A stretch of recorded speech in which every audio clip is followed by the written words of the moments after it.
రేపు 20వ తేదీన జరగనున్న జగిత్యాలలో భారీ బహిరంగ సభకు కేసీఆర్ రాబోతున్నారనే విషయానికి రేవంత్ రెడ్డికి అయితే నిజంగా ఒక టెన్షన్ కాదు, ఆయనకు ఒక ముచ్చమటలు పడుతున్నాయి. ఆయన మిగతాదంతా పక్కన పెట్టి ఈ కాన్సన్ట్రేషన్లోనే ఉన్నాడనిపిస్తుంది.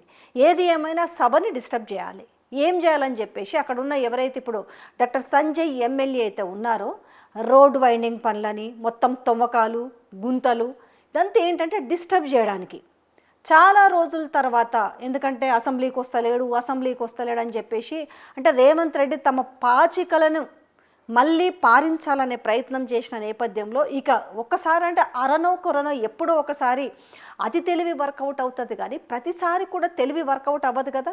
సో అదే సేమ్ ప్లాన్ వేస్తుంటాడు రేవంత్ రెడ్డి. అందుకే అసెంబ్లీకి రా అనేసి అనేవాడు, ఎందుకంటే అసెంబ్లీకి వస్తే తనని ఏ విధంగా అవమానించి పంపించవచ్చు అని చెప్పేసి.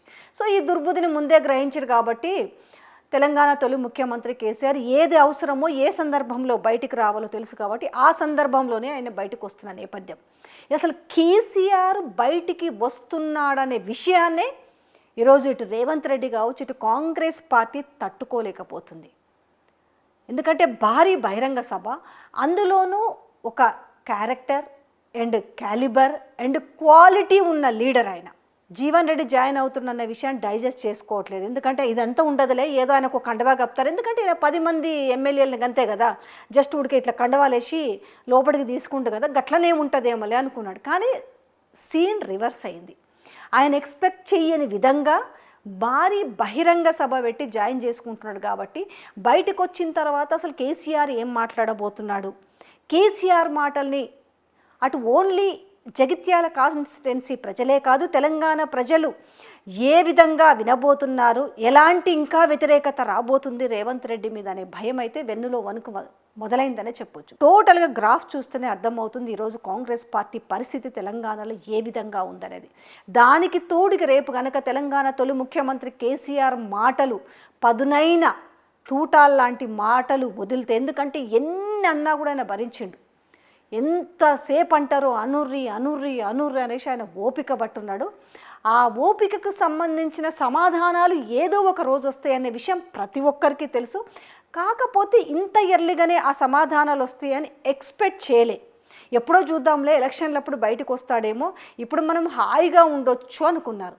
కాకపోతే ఏదో సామెత ఉంది కదా, మూలిగే నక్క పైన తాటిపండు పడ్డట్టుగా ఇప్పుడు తెలంగాణ తొలి ముఖ్యమంత్రి కేసీఆర్ బయటకు వచ్చి ఎన్ని ఘోరంగా అవమానించిండు రేవంత్ రెడ్డి, ఎన్ని మాటలు మాట్లాడిండు, వాటన్నిటికీ సమాధానం వచ్చే రోజు 20వ తేదీ ఉంది. ఈ నేపథ్యంలో ఆ సభని ఏ రకంగా డిస్టర్బ్ చేయాలి, ఆ సభకు ప్రజల్ని రాకుండా ఎట్లా కట్టడి చేయాలనేసి మొత్తం పోలీసులకు ఒకటే వార్నింగ్ ఇచ్చిరట.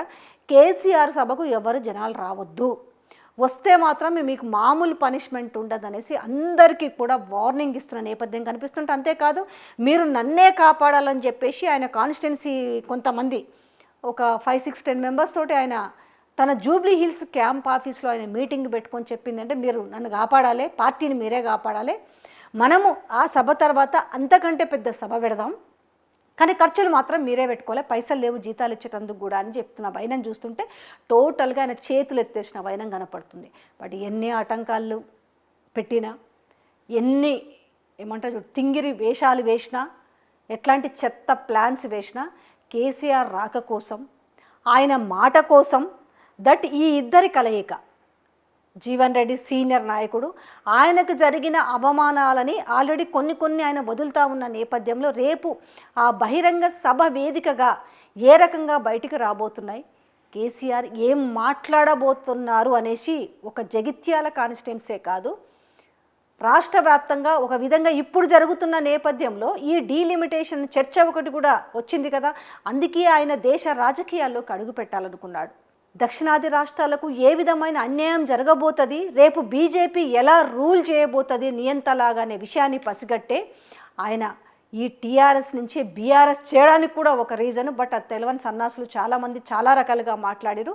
సో రేపు బీజేపీ పైన కూడా పదునైన అస్త్రాలు ఏ విధంగా వేయబోతున్నారు, డీలిమిటేషన్ గనక జరిగితే ఆ బిల్ పాస్ అయితే ఏ రకంగా దేశవ్యాప్తంగా తన పోరు ఉండబోతుందనే విషయం already BRS working president KTR చెప్పడం కూడా జరిగింది. ఈ నేపథ్యంలో ఏప్రిల్ 20వ తేదీన జగిత్యాలలో జరిగే బహిరంగ సభలో ఎలాంటి మాటలు ఉండబోతున్నాయి, ప్రజలకు ఎలాంటి మెసేజ్ను పాస్ చేయబోతున్నారు, అలాగే కాంగ్రెస్ పాలన గురించి ఎలాంటి మాటలు చెప్పబోతున్నారు, అవమానించిన తీరుకు ఆ అవమానానికి సంబంధించి ఎలాంటి మాటలు మాట్లాడబోతున్నారనే ఆసక్తి చాలా ఉన్న నేపథ్యంలో ఈయనకు మాత్రం ఇవన్నీ కూడా భయం పట్టుకొని ఒక టెన్షన్ మొదలైంది రేవంత్ రెడ్డికి.